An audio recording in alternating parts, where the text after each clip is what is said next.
Welcome, welcome everybody to another episode of Weekly Wings, a dronelife.com podcast.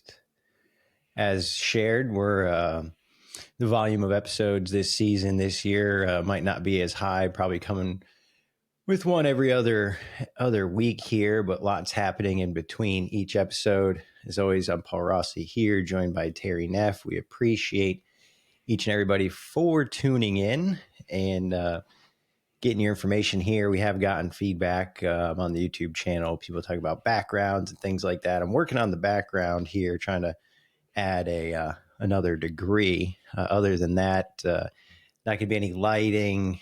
This isn't for the hey, look at our amazing backgrounds. Really, we're just trying to come each and every week with some content.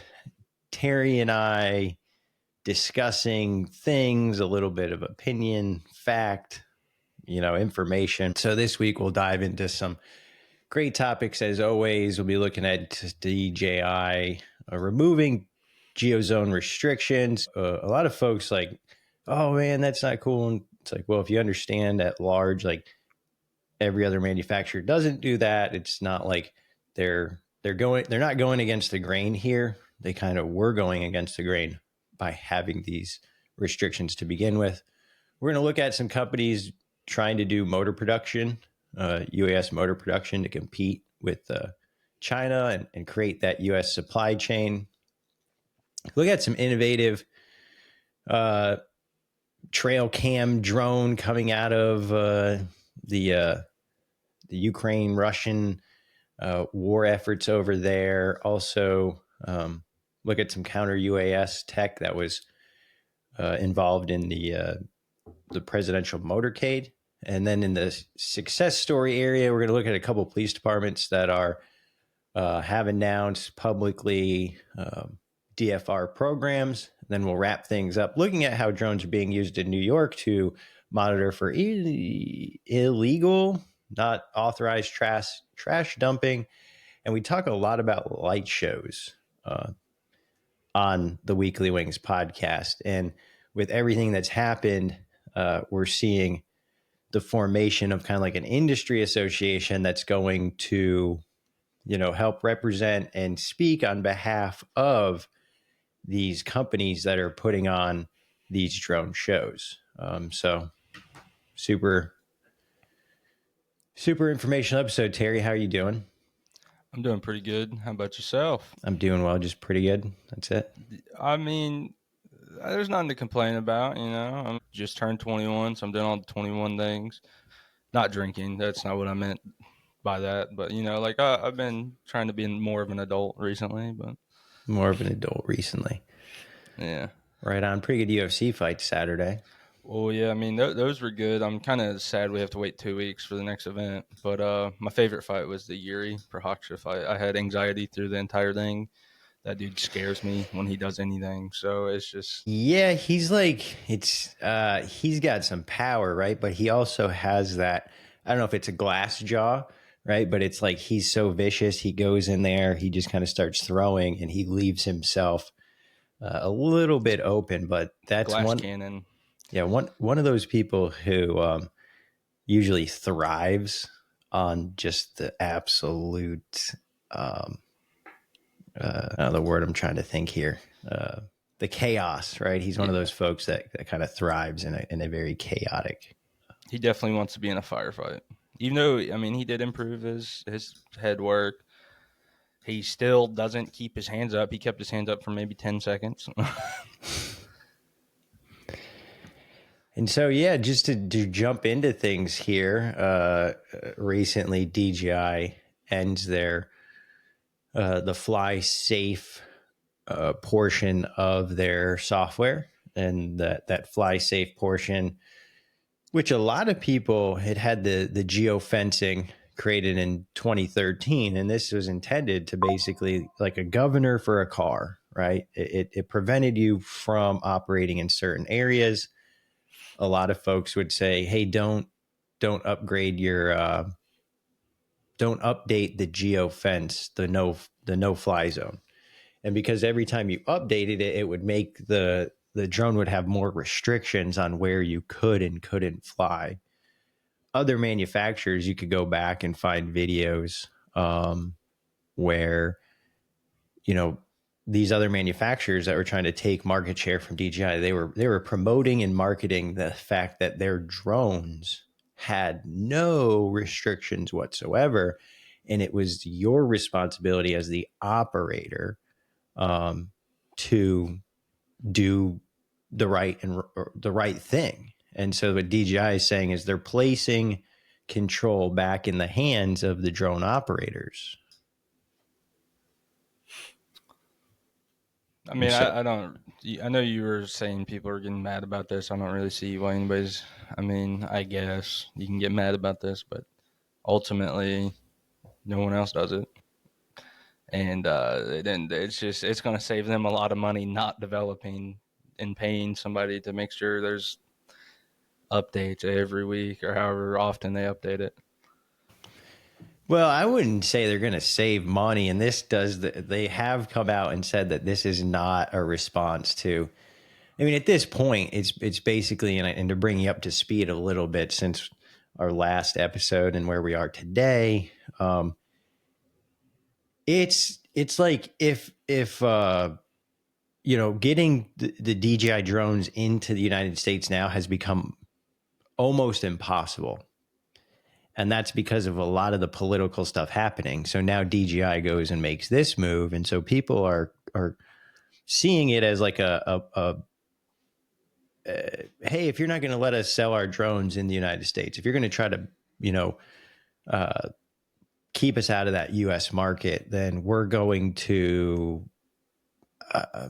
It's weird, It's like this is like tit for tat. Like, all right, now we're going to make your airspace less safe because they didn't do this previously.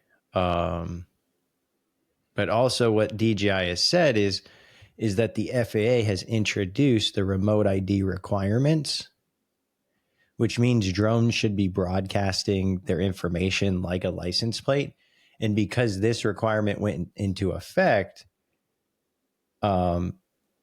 then authorities now have the tools that they need. And so the drone, it's like saying authorities have the ability to now track and monitor drone flights. So we shouldn't have to build this into the drones, and we shouldn't have to keep it active. But a lot of people are thinking it's like a stunt, like a political stunt, because again, it's very hard to get DJI drones right now. Well, I mean, the way I'm looking at it could be a political stunt. I mean, they kind of got like a false veil to kind of justify it, but they're saving money doing this. They're probably saving quite a bit of money doing this. They're just cutting this completely. But are they saving anywhere near as much money as they're losing? Like, I mean, I don't know. why save the money by doing that when it makes people question the integrity of the company? But in reality, they're not. They're basically the U.S. is trying to make it. Politicians are trying to make it impossible for them to sell new drones into the U.S. So why would you care if you were a business and you couldn't even enter or sell into that market? Would you care what that is going on in that market? Yeah, so you cut it and save money. And then are they going to continue to provide support for people who own those drones? Like if you own a drone in the US that's made by DJI, it's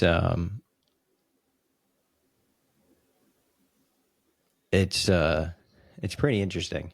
And Yes, I mean, folks used to be able to submit, like if you were a police agency or something, you could submit to DJI, like you want to make this prison or this jail, or like a certain area, you could have it put up on these like warning maps and stuff.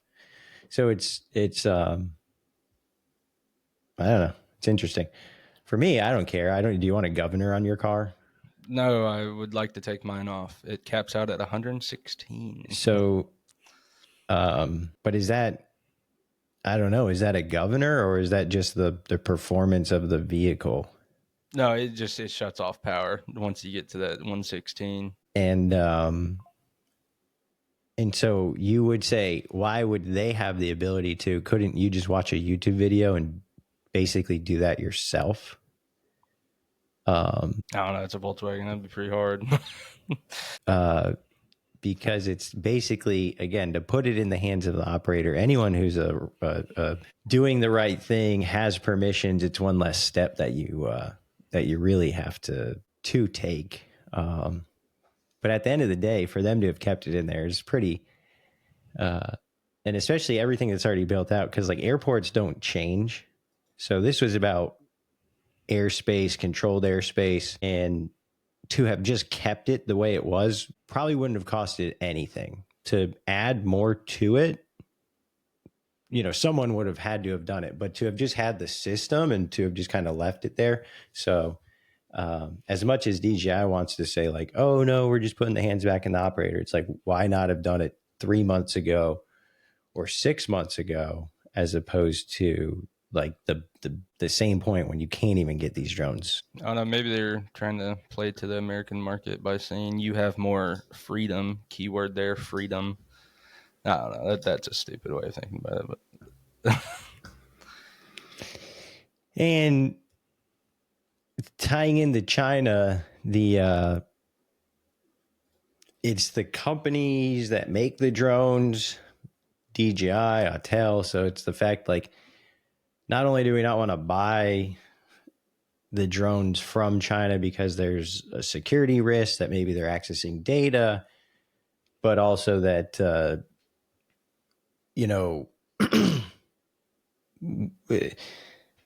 I get it. It's like, hey, if we're buying certain things from them, they should buy certain things from us. Because if that balance becomes uneven, then everything is going in this direction. Short term we don't notice it, but 20 years, 30 years from now, that shift of money, income, will have an impact. So there's certain things when you look back, it's like, yeah, it's fine if we buy Chinese stuff, right? Everybody says, oh, they're dumping this stuff in our country. Well, there is typically things in place, agreements where they should be buying a certain amount of American stuff as well. So at the end of the day, hey, they're good at tech, but we're good at this. And so there should be this kind of balance of dollars, moving between countries. But either way, we're if we can't get their drones, they're also saying, well, we shouldn't be making drones with their supplies, because if you're just buying the supplies to make the drones, it's only going to China. Yeah, it's still going to China. And so one of the big things, batteries, right? So we've talked 3 months, 4 months ago about companies making acquisitions and movements in the battery space. And then the next thing is motors, right? The production of electric motors that are going to allow these aircraft to fly. So a company, Oranzi Inc., is Or Sani. What's that? Or Sani. Or Sani, like or as in like the paddling. Sani, like Dasani. Yeah, but it's Oransi. So it's going to be Sani, right? Oranzi. We're gonna need to pull up a YouTube video of this guy saying his name. And this company, the company name is Orsani. The correct company name is Oranzi. So it said Orsani, but the correct company name is Oranzi. I would guess that's like Oranzi. And so if we click here, right, what you find out is this company, they got started making air purifiers. But they were making air purifiers first, from what I understood, with Chinese components. like in order for them to make and produce competitive air filters in the beginning. But eventually they were able to grow the business, produce a product, build a market, and then they began to manufacture their parts and components themselves. And so now they have assembled in the US air purifiers. Okay. So maybe it's not all the components, but they're assembled in the US. And yeah, I see the like on their about page. I do see it. They said they merged with Avermore Technologies, so they could bring manufacturing to the local community. And yeah. And so they want to make motors that are similar to what their existing product line would already use, but Yeah, that makes sense. expand into this, drone market. I mean, an air purifier would need a pretty durable, long-lasting, strong motor to keep that thing running constantly. So, I mean, it makes sense they're stepping into it. It's definitely a path they could follow. And it talks about slotless motors and this technology, and basically they've been working with this for a while, and it's just saying how can we grow and expand and what exists. And so this, move away from that, Chinese supply chain, it really is opening up the door for opportunity. So it says that they have annual sales of $10 million. They've got a huge facility. And so it's going to be super interesting to basically see where things are. The article here talks about the Israeli and Ukraine war, where you're seeing a ton of those, low cost motors that you're seeing in that FPV. And this is where Unusual Machines is trying to piece things together. And so speaking of Unusual Machines, Good segue. Which I happened to jump on Friday, and they did a little jump on Tuesday. So thank you, Unusual Machines. The company announced that they've appointed Brad Mello as their vice president of manufacturing. And, oh, by the way, they announced that this individual, Brad Mello, will be joining.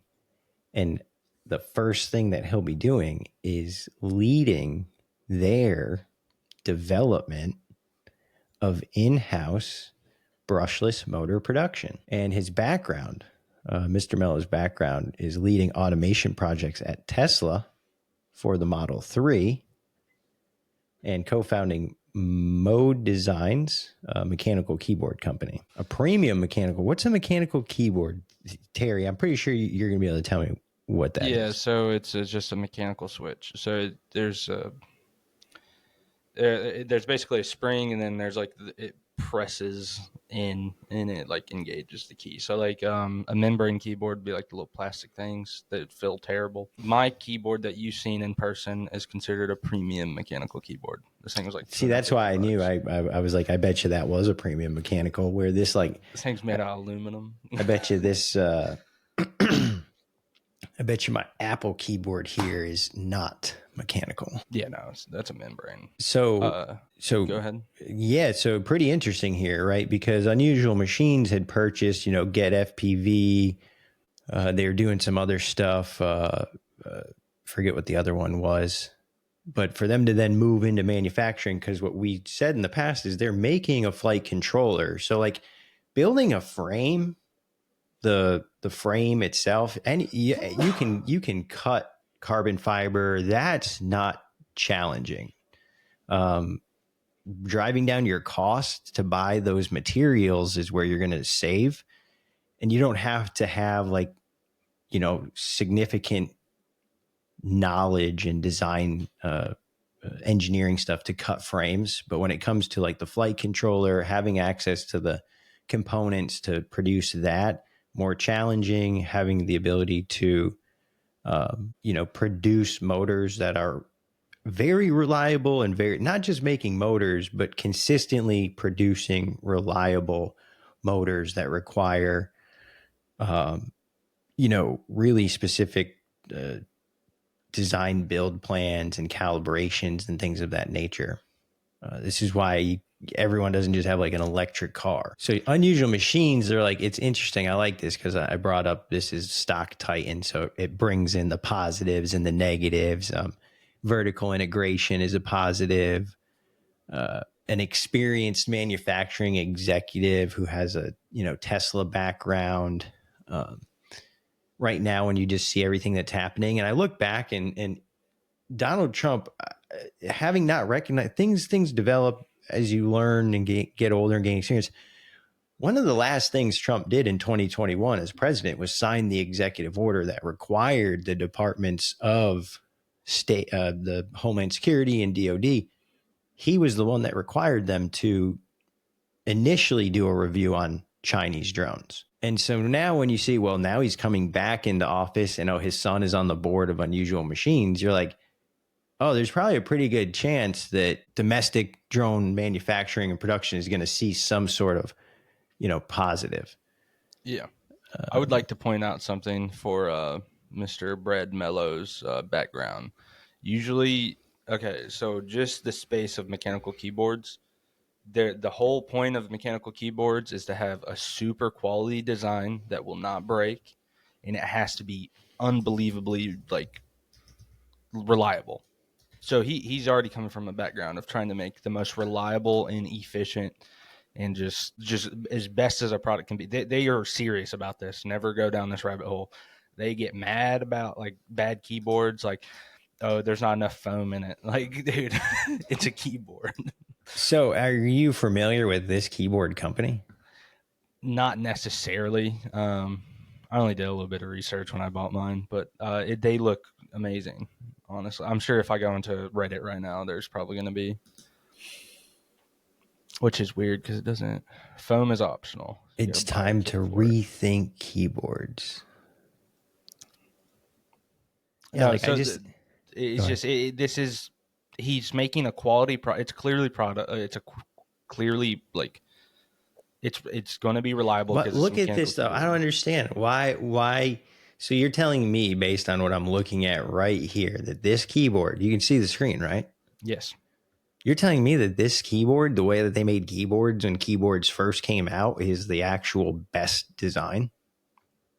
Like, what is this somewhat like? So the switches have changed. You can go like there's so many different switches. They all feel different. They all have different reliability, but it just goes so deep. Like I think it even has a little like cushioning for the dampening of your like underneath it strokes. and stuff, like what you can't see. But Yeah, why do they look like chunky and it looks clunky? It doesn't look like feels better to type on too.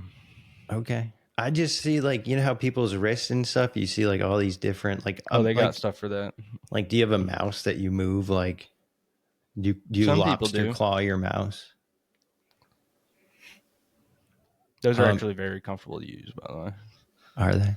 Yeah. Keycaps. Look at how customizable. There's different types of keycaps. There's different sizes. So like 75% is what I have. But do you see this has a little 65. I got a 65% tilt to it. What's the percentages? Do you have any idea what their percentages? Yeah, so like the size of them. So I'm pretty sure. Like I said, I don't really know too much. I think I got a 65%. Then it's got an added volume knob. But it's just, it goes into like this dude knows how to make a quality product that is going to last and people are going to be happy with it. He has a background in already offering that, and I'm sure people are happy with Tesla Model 3s to an extent. Special projects, limited edition. Okay. Did it say he was one of the founders? Co-founder. Co-founder. Desk mat switches. Yeah, so these are all different switches. Like, it gets crazy. It looks like they make their own switches too, which is cool. Well, and I think that goes into the production aspect. If they're doing, well, you can buy switches from China for like dirt cheap. 30 switches for $10. Well, that's interesting. Didn't realize I'd be down looking crazy at switches. Rabbit hole. Yeah. It's like, but the thing, what it is like, one, the website, right, is pretty. It's always going to be well made for a keyboard website. The wood grain, the vintageness of it, I don't know. Just like I grew like keyboard. I can remember Lemmings when the computer was first brought in, and so there's like this. They're tapping into the nostalgia aspect. Like there's a huge consumer base that, no matter what the product is, a huge part I think of market now is made up of folks like myself who are like starting to be like, oh my God, taxes. Cause like I've said like, oh, I paid taxes in the past, but now all of a sudden married, like doing, you're like, what? You're like, oh my gosh, it's crazy. But those folks are starting to buy more things and buy things that like you would consider, I don't know, instead of buying a $15 or $20 keyboard on Amazon and then it doesn't work and then you don't even care. It's maybe we're circling back to, but it's more than it used to be. It's, you know, finally manufactured in the United States, but it's going to cost $260 for a keyboard. You're like, are the switches that nice? Is it really a quality keyboard will make you rethink life? Well, maybe I don't want to rethink life. I think it's a great step for unusual machines. Just to get back to that, sorry we went off on a tangent about keyboards, but it's important because this dude understands how to make a quality product that is reliable. Is what I'm getting at. Like even just from looking at their website, I can tell that keyboards the shit. You know.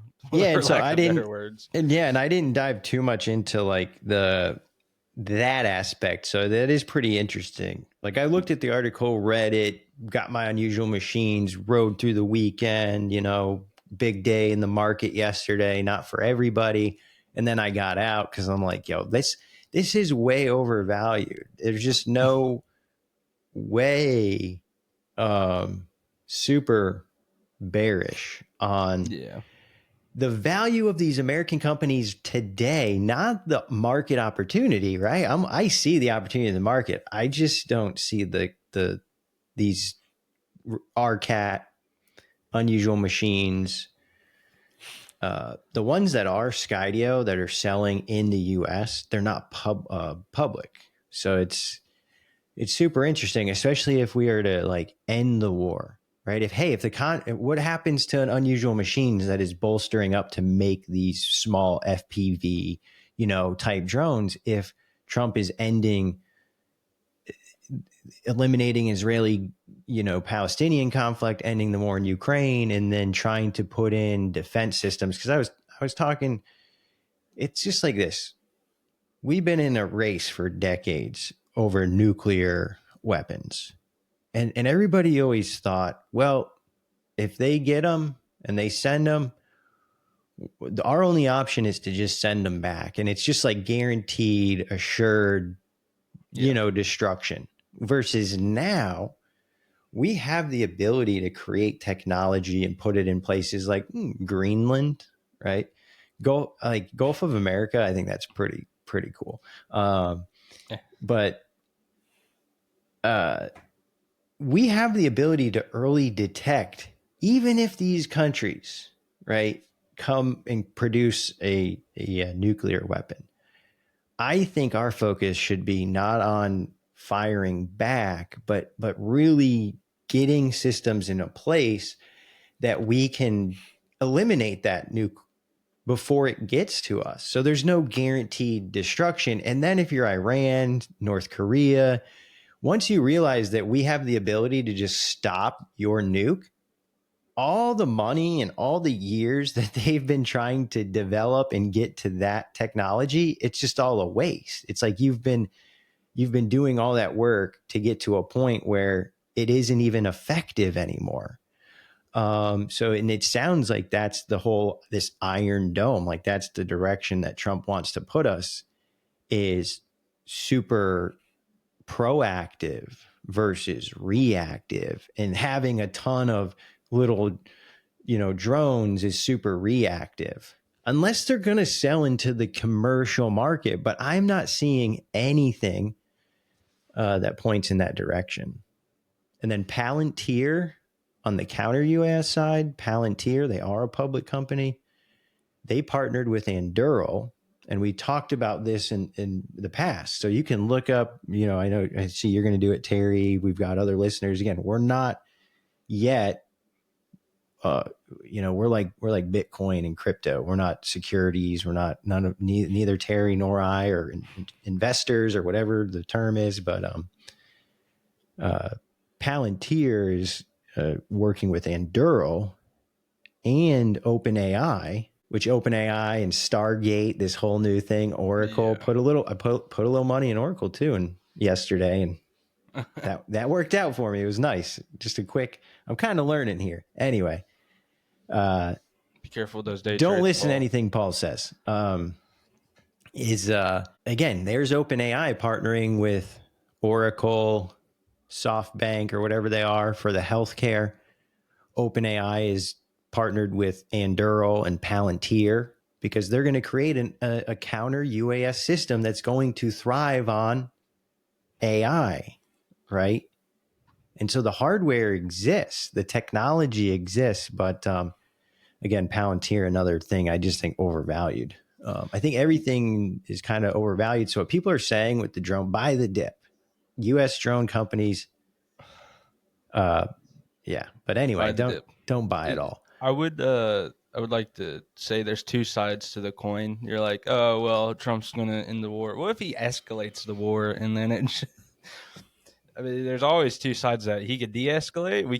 It could de-escalate, or it could escalate dramatically to where this company's going to be worth $4,000 a share. Yeah, you never know, because it is kind of that double-edged sword where he said, "Hey, there will be hell to pay if I get into office and these hostages aren't back. There will be hell to pay." Meaning, hey, I'm going to send every drone we can get in. It's not like it's either all or nothing, I think, is where you're kind of getting at with the Trump. It's like you're either getting no or it's everything. If you don't do what we Twitter say, post or a nuke, the hammer's coming down. And so I think just what we saw in before he even got in, the fact that the hostages started to turn over, that there is a desire to de-escalate things. But tell us, staying on this American thing here, we've got Aerosense Systems, Massachusetts. We're not going to talk about the drivers from Massachusetts, right? We'll save that for a different podcast. But what is this here, Terry? What piqued your interest? I mean, the design, first off. For any listeners, this is a coaxial design drone. So it's got, I don't know the best way to describe this. It's like a helicopter with two blades stacked on top of each other. Counter-rotating. Yeah, counter-rotating. And it's basically just a cylinder, and then it has a camera at the bottom of it if you want a camera on it. But otherwise, it's just a normal drone. It's just a different design. But they were going on in the article about how it's lighter. It should have a little more durability because it's a cylinder and it's a little harder to break and withstand winds and stuff. Should have a longer battery life because it weighs less. Just stuff like that. And so Ascent Aero Systems, that's the company. Ascent, ASCENT, Ascent Aero Systems. I have seen these fly in person. They've been, for the last few years, they've been at all the major trade shows. They came out to North Carolina. There was an event at Washington Warren Airport. And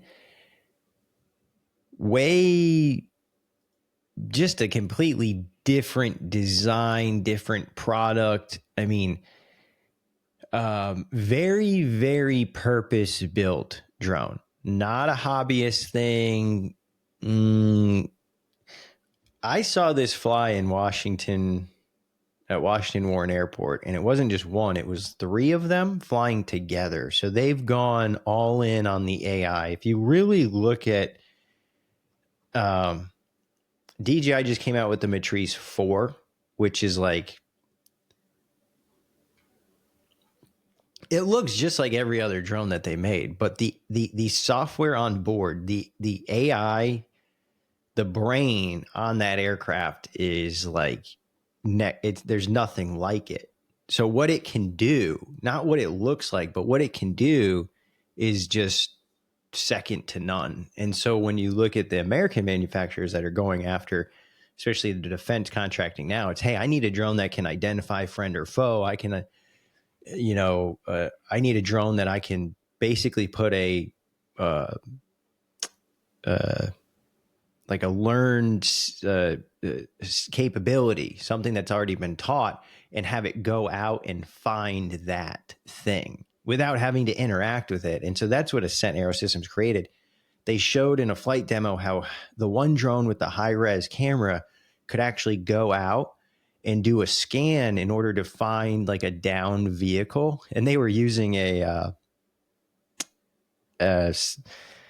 power wheel, right? They had a power wheel remote controlled, or I don't know, maybe it wasn't a power wheel. They had like a remote control vehicle, and they were using that as the down vehicle. And the drone actually went out and it did this mapping mission, and it identified that target of interest.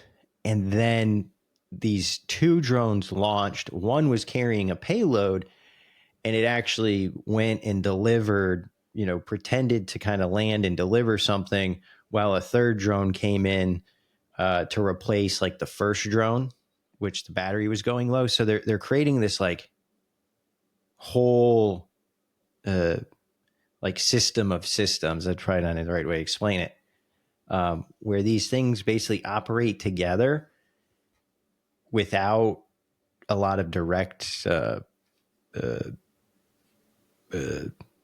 interaction from the operator. So they would act the same way like a group of soldiers would. You go out, you have different riflemen. You've got my lack of knowledge will come out, but like each fire team has different folks that are carrying different kind of equipment Support, sets. medic, Exactly. stuff like that. And so that's how they're seeing the drones, is you kind of have this swarm, and in that swarm collectively they're able to accomplish like a whole subset of tasks. So to see it, So you're saying they're, I mean, obviously you just said they're using AI. I don't see anything about that on their website. no. That's pretty cool. Didn't know that. Might And I have don't to know, and it's throw hard some to money in it. yeah, and I don't know if they would call that AI the way some of these companies are like integrating it. So they're just it's like a very maybe entry level compared to some other stuff. And then the one other interesting is they were acquired by Robinson Helicopter. I've heard of that, haven't I? They make like the small. The Robinson Bell helicopter, like the tiny Bell. Yeah, I've heard of them. So they bought them. Yes, Oh, they're this. Was it the Robinson helicopter? That company was. yeah. I That's why think I remember it. yes. That company that we talked about that was making them into drones was doing it with a Robinson. Looks like Robinson's trying to get their foot in the door. And so 100% their rotorcraft, like when you look at the method of propulsion, they're already they were already doing that, but on a manual side. So what they could potentially do is like they purchase it, they refine the software and the performance, and then all you have to do is integrate that into your helicopters. It's a very interesting product. I'm definitely going to be keeping my eye on them. And so then there's Ascent Industries platforms. I wonder. So, like, I wonder how much the payload is for these. I don't exactly. 10 pounds, it says here, 10 nearly 10 pounds. pounds. But when they talk payloads, a lot of that is like cameras that weigh up to 10 pounds as I opposed wonder. to carrying that much weight. But if it can carry that much in camera payload, then that's going to be the same. However, usually when you carry a camera or a weather payload, you're going to have a camera and the 10 pounds available for batteries and payloads. 60 miles per hour is crazy. Yeah, that's Their white paper. I don't know where I found that, but their white papers. I looked through it a little bit. They explained how exactly everything works. 6.5 pounds. The max payload is saying 6.5 pounds. But it looks like one of those drones where you can put one or two batteries, and if you put one battery, you can carry more weight, but it doesn't fly for as long. If you put two batteries, so you kind of got to decide. Is distance, range, distance, time important, or is amount of payload important? I wonder whose batteries they use, or are they making their own? It looked like they were green and potentially blue certified, so they could be making their own. Another tech thing here, I'm pretty sure we talked about this. I'm pretty sure This? not No. this specifically, but when we talked about like the drones for ambushes. Yeah, we did talk about that. I feel like this is kind of similar, and we talked about how just having it for the camera would be beneficial. They heard us and slapped a trail camera on a bamboo piece of bamboo and told it to fly. It was super interesting, and again, stuff like this comes out, and I just don't like. I try to look at this and see like, is this AI generated? Is there any inconsistencies here? But this makes sense. It's a cell phone enabled trail cam. So this drone only has to fly for, 10, 15. It's a one-time use. Yeah, the drone is only getting it to the position. The drone is not going to do anything once it gets there, because these trail cams, this might have solar power built into it. It's very low power. So, with batteries, the article's saying, weeks, you can fly these drones out undetected. And just put them somewhere where you can figure out if somebody's doing something. I like how it mentioned in the Viet Cong. Well, that's what I'm saying. Used it at the Ho Chi Minh Trail. You're always trying to figure out what the movement is, what's moving. And so I guess there was a program called Igloo White, and the government dropped sensors. Cameras didn't exist at the time, right? Camera sensors, but they had,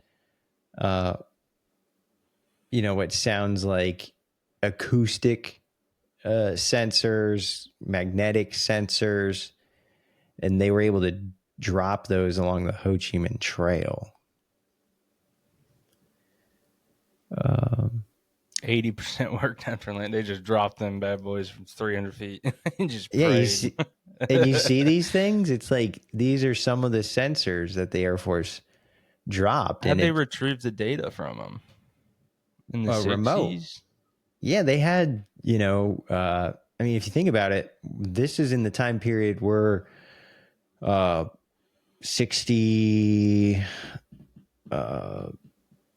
Sputnik, NASA, we're doing long range, radio. We didn't have the ability to push video. That's what they were saying. Like, to push video back then would have been damn near impossible, but to send a signal, all it needed to be was just like, if this thing felt some vibration, it could send like a long range bing. That's it. Yeah. That was it. There's a car. And you're not even sure if it was accurate. You know what I mean? If it pinged, you're like, oh man, is that real? A deer, or is it a car? Oh, here we go. Circling overhead. So this is what they did. They dropped them. We should just read the articles first. This is a problem. We don't have to. So we're reading the articles with you. We're all learning together. It says about 80% worked after they landed. Battery lives for weeks, and they would fly aircraft overhead, which makes sense. If you have, a clear view from the sensor up, if anything went off, especially at night, you didn't have thermal cameras. You couldn't see through the vegetation, but these sensors could potentially ping, back to the aircraft overhead.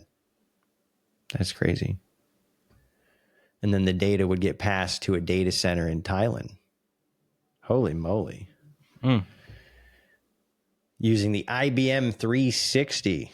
These computers nowadays probably couldn't even do any, I'm pretty sure it's like a 100th of what my phone does. I'm sure of it. And it was like, that's probably 2 computers in that 20,000 square foot data center. Yeah, the 20,000 square foot. How many computers are in here? Oh, one. It is this is the computer. And then strike aircraft would arrive 3 to 5 minutes after contact. So it was like, it was like full like you talk about automation, very little human in the loop. Nowadays, put the sensor out, detection, UAV. See the target. Oh yeah. They're just dropping bombs. They don't know who they killed. Dude, that's crazy. Yeah. I mean, props. Maybe not props, but Russia's getting creative. We gotta give them some props on the way they're getting creative over there. So major disadvantage of the ground sensors is that they couldn't view the target or transmit like a pinpoint location. So to overcome this shortcoming, large number of bombs were dropped on every suspected coordinate. That's like hearing somebody knock on your door, or you think you hear somebody knock on your door and you just shoot your shotgun at the window. Just like. And I'm pretty sure, like, now that I think about it, I remember learning about like the Ho Chi Minh Trail, and I'm pretty sure we just bombed the crap out of it. And now I know why, because all these sensors. Igloo White cost $1 billion a year and was presented as a triumph of technology. Dude, it's a lot of money back then. This is a good episode right here. Good episode. And so here's one of these trail cams. And so basically forever putting things up in order to detect and get information. So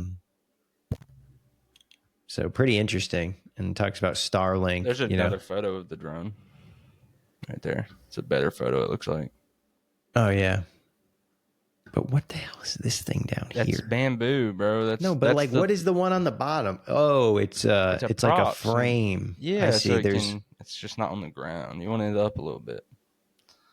They could have camouflaged it a little better.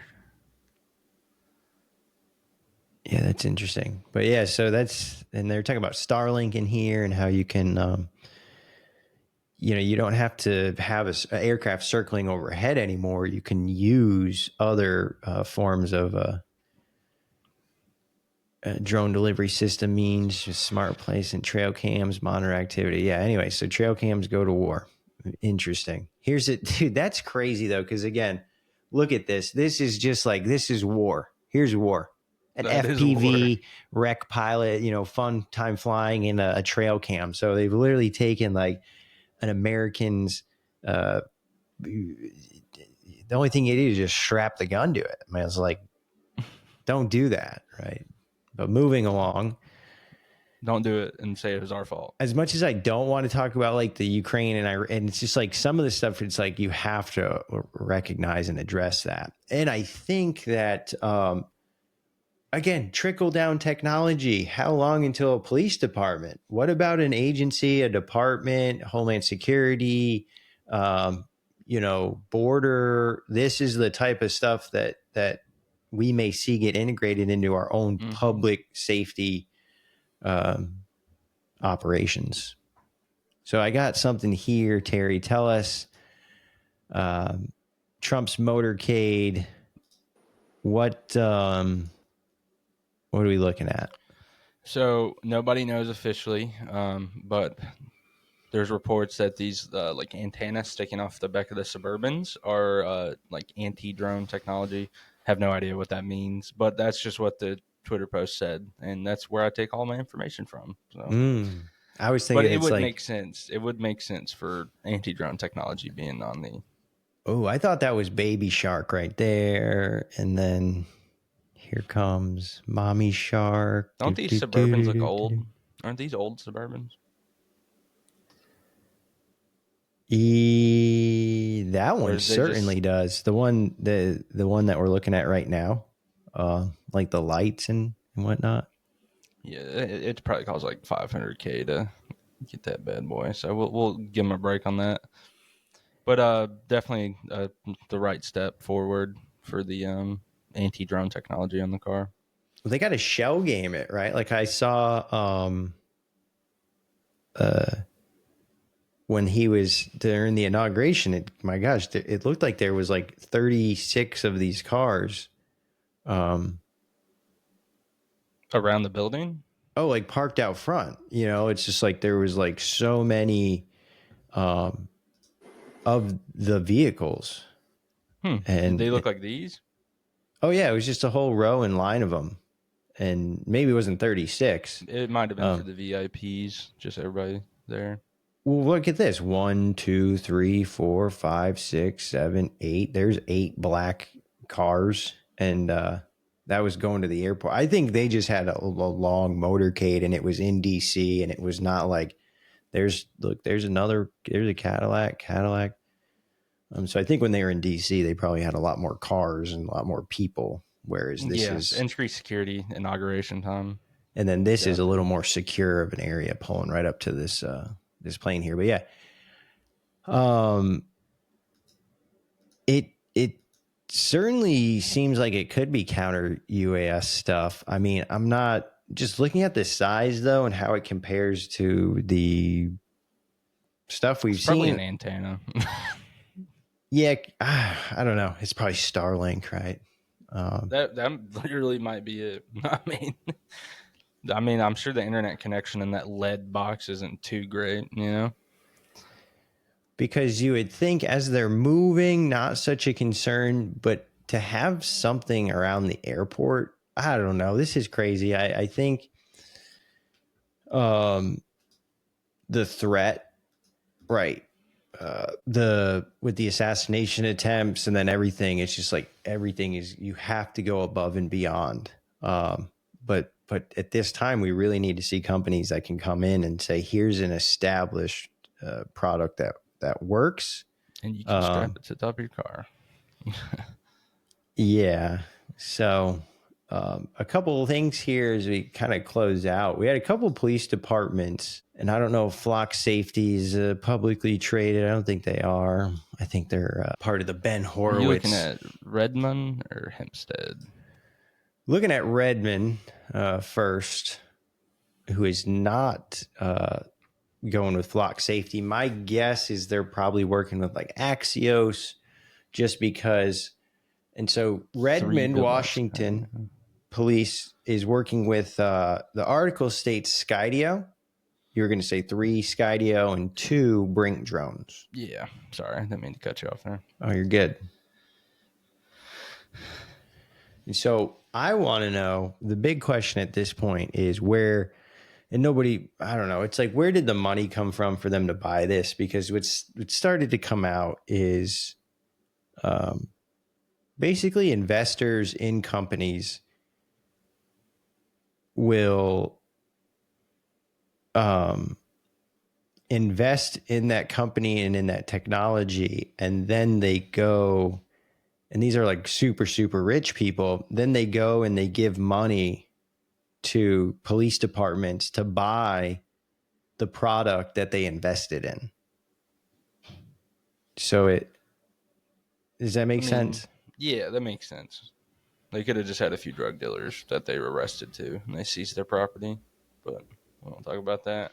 Oh, that could have happened. What I'm saying is in Las Vegas, that's what's happened. The Las Vegas Police Department, it's bought in Skydio drones. And then you find out that all the money that they used to buy the Skydio drones Came from Sky. it came from one of Skydio's biggest investors.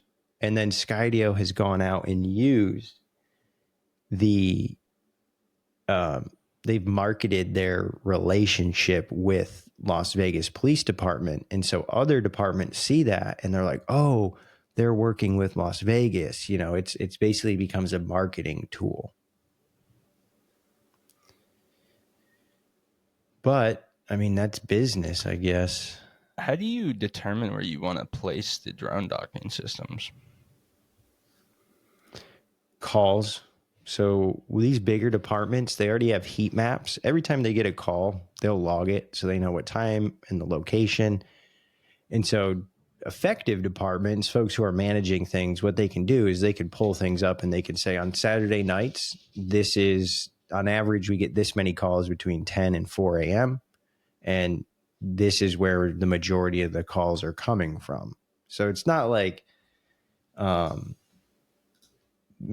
hey, we don't know what's going to happen. You're looking at things over time and you're saying, well, this is where we're putting more of our resources. So the drones that are in a box are going to go in areas where, one, you have higher call volumes and you have lower response or higher response times. Places that are hard to get to and places that have a lot of activity, if that makes sense. I forgot that data existed for a minute. Data. You're like, what's that? Good on Redmond PD.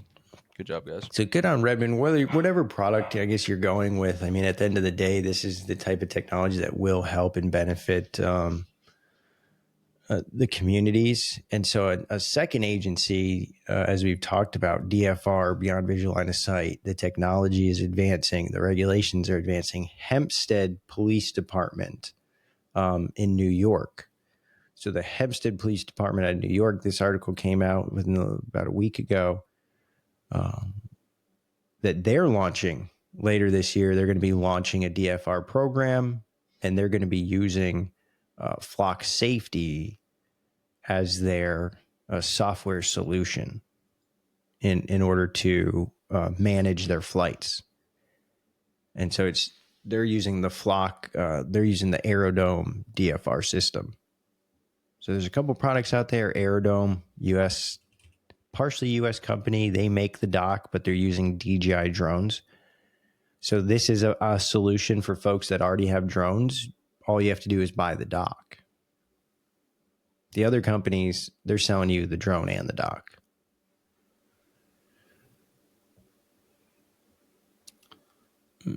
So a village, they're going to do this in a village. No way a village needs this. Well, whenever I hear like 10 people. Yeah. Well, whenever I hear village, I think retirement. I think, money, like a small group of people with, tax revenue and people who are willing to pay, probably like donation money being used because the people in the village, they value security, safety. Yeah. Well, if village. It goes from, if I'm not mistaken, like if you go like more north from like North Carolina, I think it's like, I don't know if it goes from like cities to like the naming changes, like it goes to village or it's weird because I have noticed that some of the naming conventions are different the further north you go. Oh, we got a village right down the street. We got Ramcaddy Village. Yeah, but they're doing it because it's cool, like these other places have been there for. What do you think? It's like when you go there, it's going to be like a wood, like a. It's a wood house. No, not a, but like there's like a rock fence, like a stone. The whole thing is surrounded by. I wish I knew the other word I was looking for. It would have helped a lot. I don't think of it as the UK. Okay. Yeah. Welcome to the village, like the township. Township. There you go. Township. The township. This is a township of such and such. Yeah, I hear what you're talking about. So you sent this one too. I saw this pop up, drone shows. Just a Yeah. couple minutes, just wrapping up here. What's going on? What do you see happening here? Why do you think this is happening? So this is happening because the safety has been questioned for drone shows recently because there's been a few unfortunate accidents and a few excellent problems. Like there's been problems with drone shows recently. So there's a new drone show association. They're just trying to develop, industry standards and safety. That's more or less what they're doing. I didn't really get to read the article too much, but I know you mentioned that they're trying to help like the companies, like in terms of like they're going to be the representatives of the companies if something happens. Yeah, it makes sense. I mean, when you look at like the specifics of drone shows versus the drone industry as a whole, there's like much different risks associated with it. So, um, you have like home builders associations. You've got, um, all these groups. The Rifle Association, right? And what do those groups do? They kind of uh, help ensure safe and responsible, industry development. Because what's good for, what do they say? The goose is good for the gander, and what's bad for the goose is bad for the gander. Yeah, Can't believe I said that not once. I just said it twice. one for all for one. And exactly. So when this one thing happens, or these two things happen, it makes people question. They don't understand just this company, especially as drone light shows have just really been able to like have an impact, and it just goes back to money. Get a market share, you know. There This happens, and you can imagine that there's probably like fireworks companies that have made millions, if not billions of dollars over the years that are maybe on the other side, like actually spending money to make it harder for drone light shows because they don't benefit from it. So I think collectively working together, um, folks can establish standards.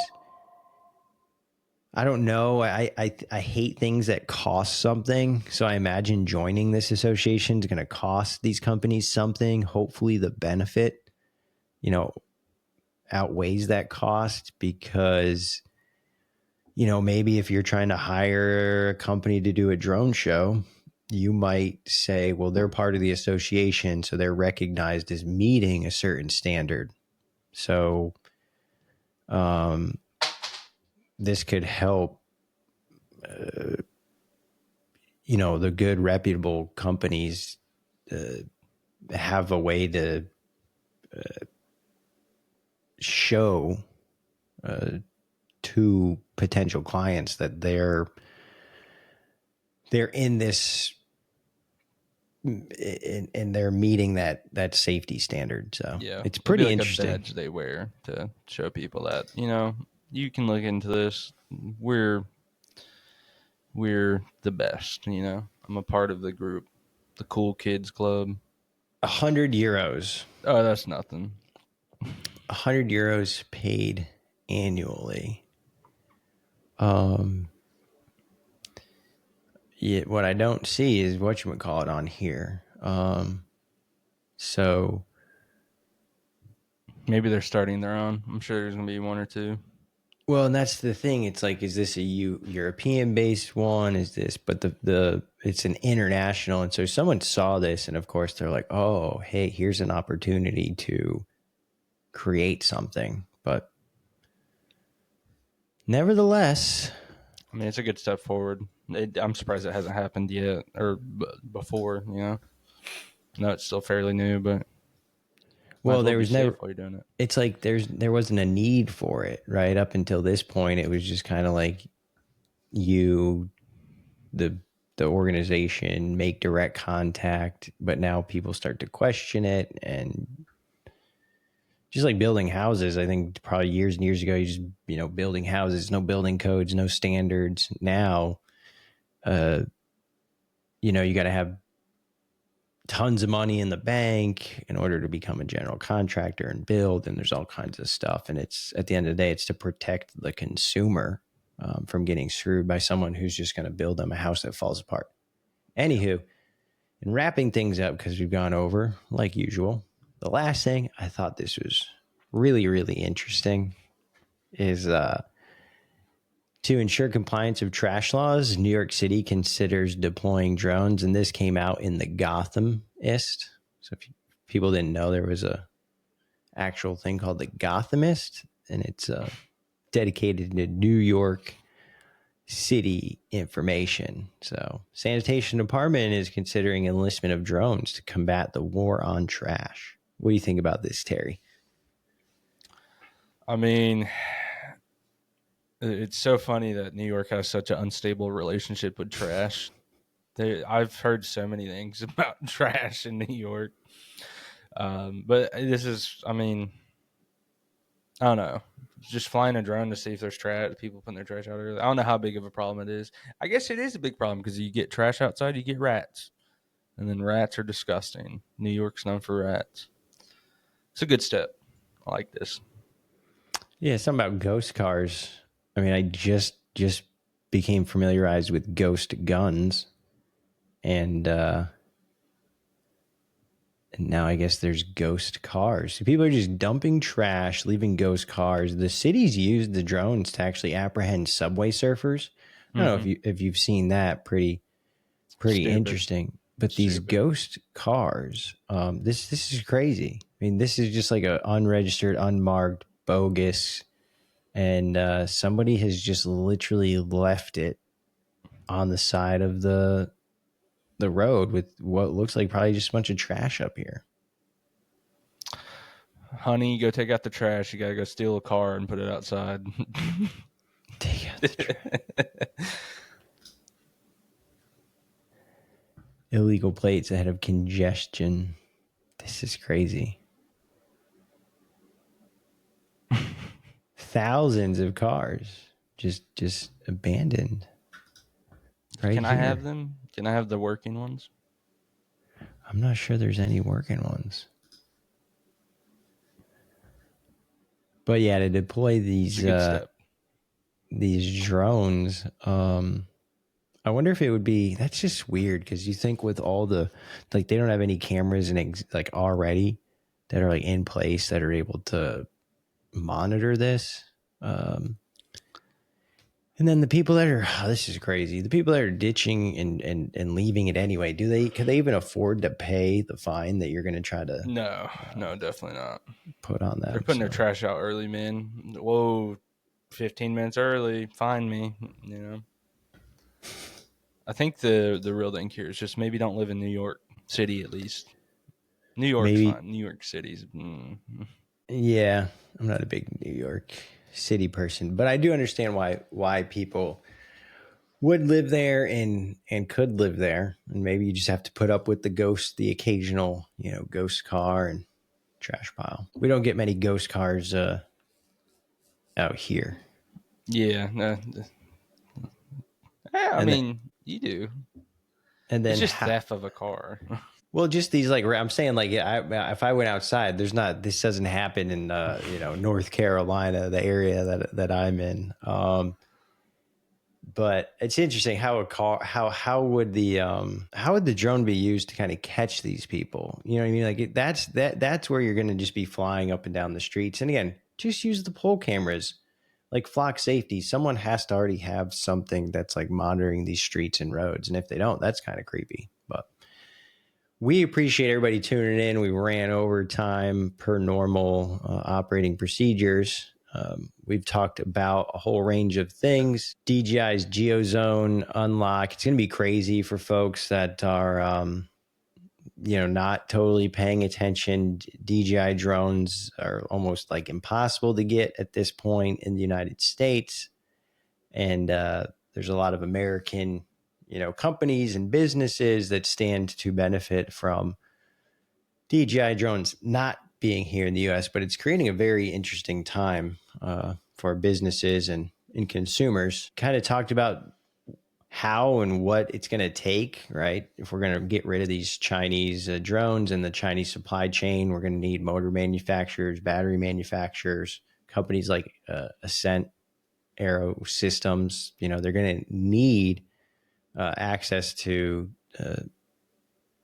materials, supplies, in order to continue to produce what they're making. And hopefully this idea, drives the cost down, because the problem is everybody's throwing money into production of motors and production of this. And it's like, all right, well, how much are those things going to cost? You can make them, but how much is it going to cost you to make them? And that's what we're going to have to find out. And when you're hiring executives from Tesla and, as Terry says, high quality keyboard companies, that can't be cheap. So trail cam drones, pretty cool stuff, and potential anti counter UAS on the motorcade. I'm sure that's something that we'll be seeing a lot of in the coming years, and people will start to point at. And I think eventually, right now, a lot of it's quiet, but once folks know that these systems are effective, they're going to want people to know that they're in place, because the whole purpose is to,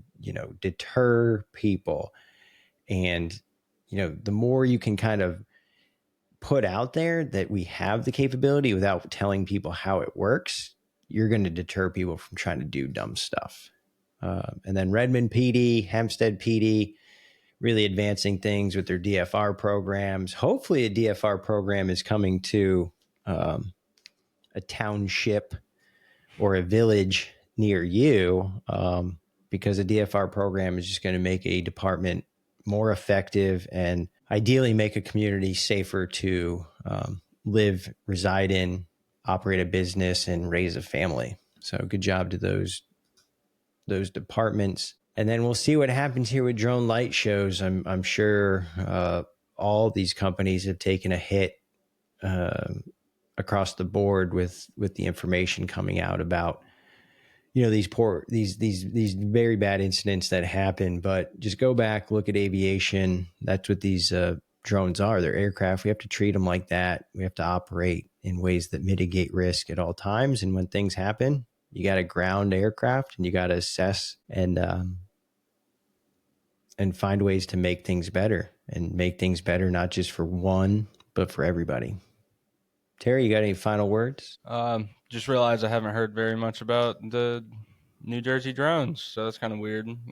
That's it from me, guys. Hope you guys have a wonderful day. Yeah, and so what we did here, I think it was yesterday or the day before, the day of the inauguration, they did ask Trump about the drones in Jersey, and he did make a statement that they were going to be getting to the bottom of it ASAP and getting a report out. So I'm sure that it's, like I've said in the past on the podcast,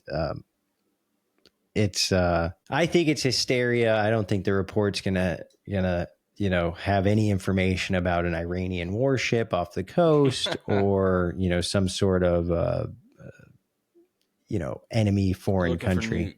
They're looking for nukes, clearly. Yeah, searching for chemical nuclear waste. But hey, thank you as always, Terry, for thank you for co-hosting Weekly Wings with us. We appreciate everybody's time and attention. As always, jump over to dronelife.com, subscribe to the daily newsletter in order to stay informed and educated on the drone industry and all things related to it. Thank you, everybody, and enjoy your morning, afternoon, evening. Enjoy the rest of your work. Enjoy whatever it is that you are going to do after this podcast ends. Thank you very much, and fly safe.